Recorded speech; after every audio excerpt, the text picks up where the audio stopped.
Hello, and welcome to History Bytes. Today we're talking about the Japanese invasion of the Philippines in the Second World War, one of the most overlooked operations in the whole conflict, often overshadowed by the attack on Pearl Harbor. Let's get some background. The year is 1941, and Japan is looking to find more resources in order to continue its fight against China, known as the Second Sino-Japanese War, a conflict that's been going on since 1937 and has not been going particularly well for Japan. For more detail on that conflict, click the eye at the top of the screen for a video on the whole war. Japan's plan to gain these resources to fight China was to strike south, gaining control of Malaysia, the Dutch East Indies and the Philippines, as well as a large number of other Pacific nations and regions rich in resources.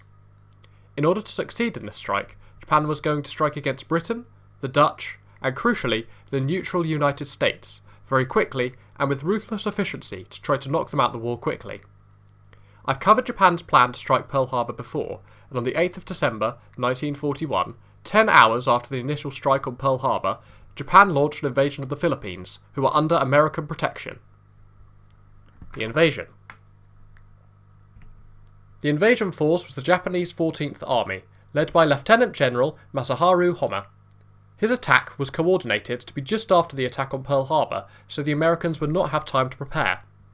Just like at Pearl Harbor, the initial assault came from the air, destroying the American airfields and aircraft, with most of the planes parked for refuelling, making easy targets for the Japanese. The Japanese pilots hit the valuable airbase at Iba on the island of Luzon, quickly establishing dominance in the skies. This surprise air assault had two major effects immediately. Firstly, it established Japanese air superiority for the invasion, a factor that was crucial for all operations in the Pacific, as well as forcing the American Asiatic Fleet to flee to Java. Homma's ground forces landed as the air attack ceased, landing both north and south of Manila, hoping to take control of the capital and use it as a power base for the rest of the invasion. Douglas MacArthur was an overall commander of the defence, but he was unable to defend effectively against the landings due to the lack of air support and the forced retreat of his fleet. The overwhelming numbers advantage for the Japanese forced MacArthur to retreat back from Manila, declaring it an open city to avoid it getting destroyed. MacArthur fell back to the Bataan Peninsula, hoping to organise a better defence from there.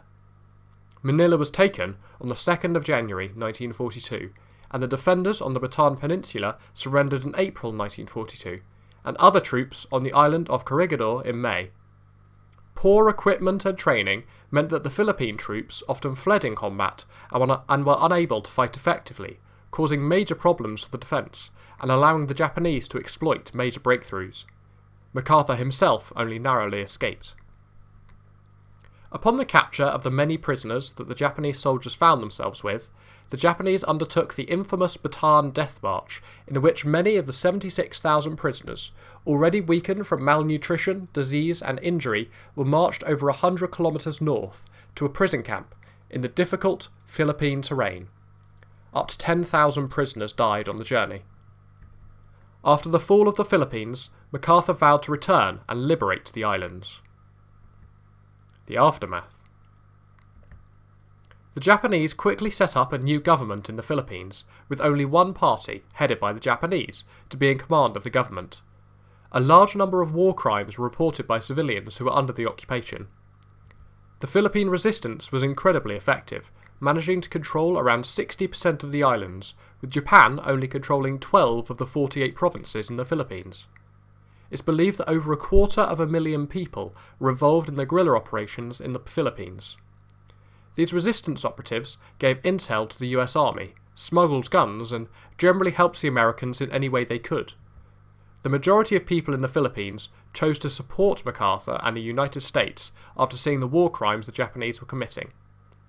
MacArthur himself was true to his promise to return, and in 1944 he landed with 174,000 men and a huge fleet obsessed with liberating the country. It's said that MacArthur was so well supplied with intel, he knew what every Japanese officer had for breakfast and where they went to have their hair cut. Fighting was fierce, with both sides fighting bravely, and the infamous kamikaze strikes were used for the first time by the Japanese to defend the Philippines. But eventually, MacArthur and the Philippine resistance forced the Japanese into a desperate defence in Manila and the mountains of Luzon. the fighting continued until Japan's formal surrender on the 2nd of September 1945. The Philippines were devastated after the war, with Manila being almost levelled and over 500,000 Filipinos losing their lives, as well as over 250,000 Japanese and 10,000 American soldiers. I may well cover the liberation of the Philippines in more detail in the future, so let me know in the comments if that's something you'd be interested in watching. I hope you enjoyed today's episode on the Japanese invasion of the Philippines. If you learned something new, press like and subscribe if you're new. Leave a comment on what you thought, and I'll see you next time.